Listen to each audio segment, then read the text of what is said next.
So hey guys, welcome back to a new video. So आज की ये video होने वाली है वो बहुत इंतजार के बाद इंतजार आप लोग का खत्म हो रहा है।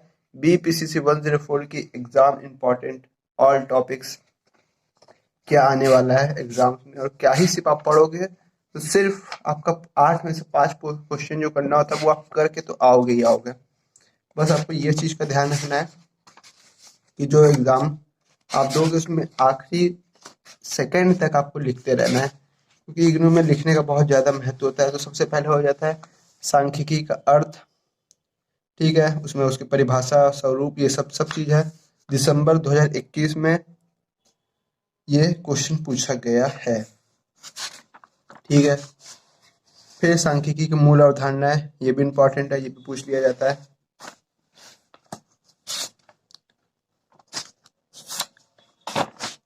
क्योंकि ये सब चीज़ हम एक बार पढ़ा चुके हैं, आप सबको समझा चुका है। बहुत डिफाइन तो हम नहीं समझा है, मानते हैं। मापनी के पैमाने, ये तो मोस्ट इम्पोर्टेंट क्वेश्चन है। ये तो मान लो आता ही आता है, मतलब इस ये आता ही आता है का मतलब कुछ कुछ ऐसे टॉपिक्स है जो बहुत ज़्यादा चांस है, मतलब आप इसको 100% पूरा याद करके जाओ। मेरा मतलब ये कहने का मतलब है उसको आप 80% भी याद करो तो ठीक है। समझ बूझ के सांख्यिकी की तो सिंपल है, मापनी के पैमाने सिंपल है। तो ये 2022 दिसंबर में भी आया है और ये 2021 दिसंबर सेशन में भी आया है। उसमें आया था 2022 वाले में, शायद दिसंबर वाले में उदाहरण भी इसको बताना था। उदाहरण मतलब जैसा कि यहाँ दिए है, उदाहरण के लिए प्रथम क्रम प्राप्त करने वाले छात्र को 95 अंक प्राप्त होते हैं, जबकि द्वितीय क्रम प्राप्त करने वाले को 80% अंक और तृतीय क्रम प्राप्त करने वाले को 78 अंक प्राप्त होते हैं। जैसा कि देखा जा सकता है दोनों उदाहरणों में संख्यात्मक गुण अलग अलग है, तो ऐसे तुम्हें सब चीज में उदाहरण देना पड़ेगा। फिर वर्णनात्मक सांख्यिकी और अनुनामिक सांख्यिकी को स्पष्ट रूप से समझाना, जैसे भी क्वेश्चन था 2022 जून सेशन में, जिसमें फिर वर्णनात्मक सांख्यिकी और अनुमानिक सांख्यिकी को समझाना था। फिर आगे बढ़ते जल्दी जल्दी जल्दी जल्दी जल्दी चले जाओ। फिर आगे हम लोग का नेक्स्ट इंपॉर्टेंट टॉपिक गुणात्मक और मात्रात्मक आंकड़ों का वर्गीकरण और सारणीकरण। ये भी आप 80% तक, 80 नहीं 50% भी अगर आप इसको पढ़ के जाओगे तो बहुत कम चांसेस ही रहती है सब आने की।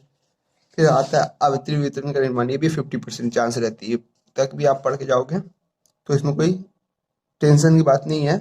आवित्रीय वितरण का निर्माण ऐसे 2 बार पूछा गया है, हम कह सकते हैं 100% याद करके जाना है, लेकिन उतना है नहीं, क्योंकि मेन टॉपिक हम लोग बस पकड़ेंगे। 50% बस याद करके दिमाग में घुमा फिरा के इसको जाओ, क्योंकि तो आप लोग में से कुछ लोग का तो मैथ बहुत खराब है और इसमें मैथ का लेना देना है। फिर आप लोग आगे बढ़ो साथ साथ। फिर आता है आवित्रीय बहुभुज, ये सिंपल है, बस इसमें ये डायग्राम का मेन खेल है। ये वाला ये वाला ये वाला वो वाला और ये वाला मिक्स कर देता है, इसमें ये वाले को और ये वाले को मिक्स करके ये बनता है आवित्रीय बहुभुज। ये डायग्राम अगर बना दिए तो समझ लो मार्क्स तुम्हारा आधा तो कहीं नहीं गया। फिर आप लिखने में राम कथा इस जगह कुछ भी लिख दो, इससे कोई फर्क नहीं पड़ता, मगर अगर आप डिफाइन कर दो और थोड़ा बहुत लिख के राम कथा के रूप में जो बना दिए तो पूरा नंबर है। देते नहीं है लेकिन मिलना चाहिए, वो आपकी राइटिंग के ऊपर डिपेंड करता है कि आपको कितना नंबर मिलेगा। ये कोई नहीं बता सकता आपको कितना नंबर मिलेगा। 100% नहीं, 200% नहीं, 1000% हम कहेंगे। ये 3 चीज पूछी जाएगी हर एग्जाम में,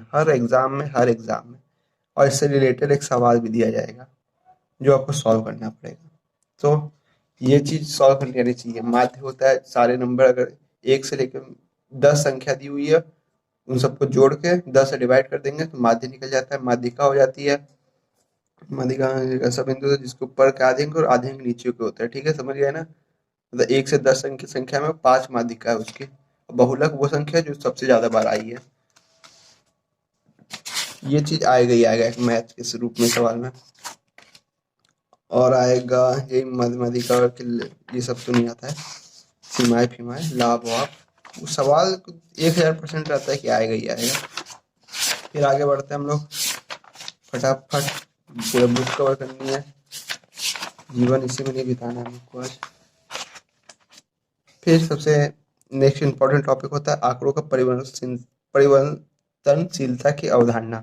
ये जून 2021 में आया हुआ है। आप इसको 50% तक पढ़ सकते हो, एक बार दिमाग में बस बैठा सकते हो, याद उतना नहीं है। निरपेक्ष प्रकीर्णन और सापेक्ष प्रकीर्णन, ये हम कहेंगे 100% पूरा याद करके जाना एकदम अच्छे से। भाई बहुत ज्यादा बुक कवर हो रही है।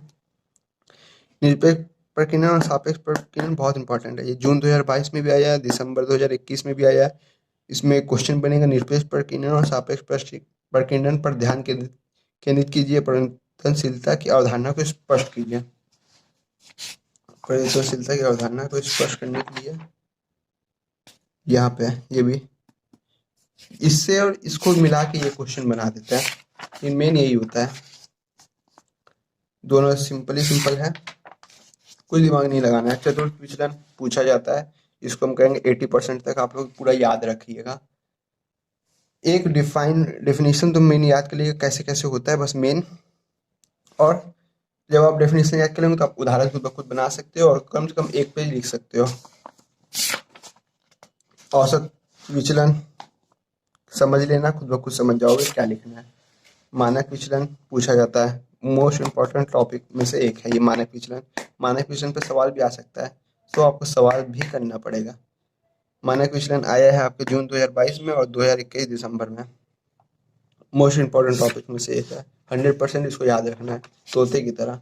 मानक विचलन के गुण और सीमाएं ये भी आता है, और हो सकता है दोनों एक ही क्वेश्चन के अंदर आ जाए। जैसे आप एक बार पढ़ लोगे समझ लोगे तो ये सब चीजें आपके दिमाग में ऑटोमेटिक एक बार पढ़ते ही याद हो जाएगी। तो इतना दिमाग हो आप में तो। प्रसरण एक बार आया हुआ चीज है, पूछा गया है, आप इसको पढ़ सकते हो। दिसंबर 2022 में इसके गुण और दोष पूछे लिए गए थे। ये सब एक ही कैटेगरी में आता है, ये सब एक ही कैटेगरी में, हल्का सा डिवाइड करो तो ये होगा वो होगा। परार्थ नहीं, चतुर्थ विचलन बहुत इंपॉर्टेंट टॉपिक है। और मानक विचलन, यही जो अभी वो इसका ये सवाल रूप है, इसमें आपको मैथमेटिक्स में थोड़ा सा दिमाग खपाना है। यही पूछा जाएगा मानक विचलन निकाले तो आप कैसे मानक विचलन निकालोगे, ये इसका सवाल रूप में आता है। वो यहाँ पे लिखा है प्राप्त मानक विचलन। मानक विचलन यहाँ पे ना इसी में सवाल में आएगा कि ये चीज दे दी जाएगी आपको और आपको ये वाली चीज इससे गुना करके फिर निकालनी पड़ेगी। गुना करके नहीं, इसका स्क्वायर है। ज्यादा दिमाग लगा देते हैं हम भी कभी कभी। ठीक है, आगे बढ़ते हैं हम लोग। एग्जाम इंपॉर्टेंट वीडियो थोड़ी लंबी होगी क्योंकि सच में इंपॉर्टेंट है ये वीडियो, आप ही लोग के लिए, हमारे लिए नहीं। सहसंबंध की अवधारणा और दिशा और स्पष्ट का परिणाम। सहसंबंध का परिणाम, ये वेरी इंपॉर्टेंट क्वेश्चन है, 100% याद करके जाना। ये आते ही आता है, अवधारणा तो पूछेगा ही पूछेगा। सहसंबंध की अवधारणा, दिशा ऐसा ना पूछे। जरा आरेखीय सहसंबंध बना देना, जीवन उद्धार हो जाएगा तुम लोग का। बाकी दो बनाओ ना बनाओ, ये बनाओ और ये न बनाओ, ये नहीं बनाओ, ये तो बना ही देना। सहसंबंध के गुण और उपयोग और सीमाएं पूछ लेता है कभी कभी, पढ़ लेना। हम कहेंगे 50% तक पढ़ के जाना अच्छे से, आए तो लिख दो, छोड़ के ना हो कुछ।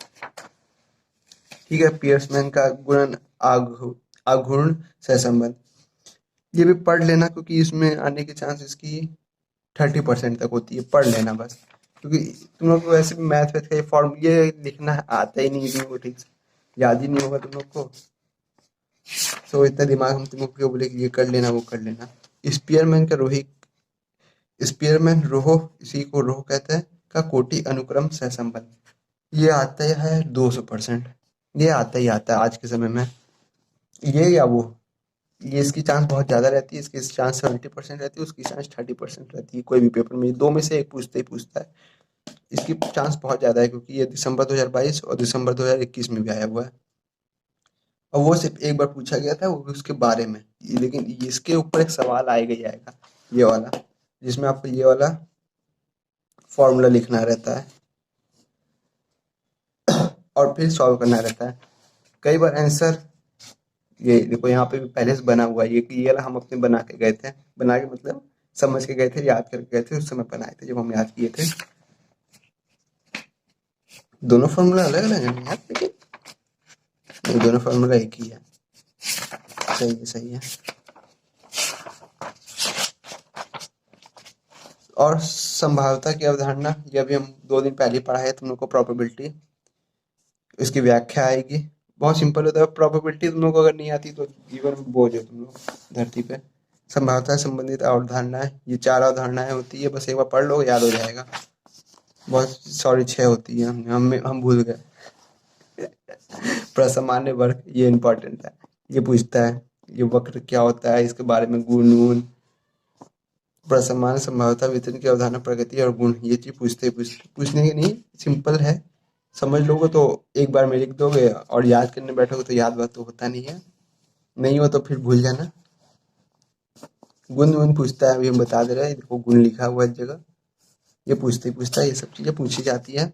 मानव प्राप्तांक जी, ये हम कहेंगे 75% आने के चांस रहते हैं, क्योंकि एक नया टॉपिक है इन लोग के हाथ में लगा है इग्नू वाले के, तो ये हो सकता है डाल दे।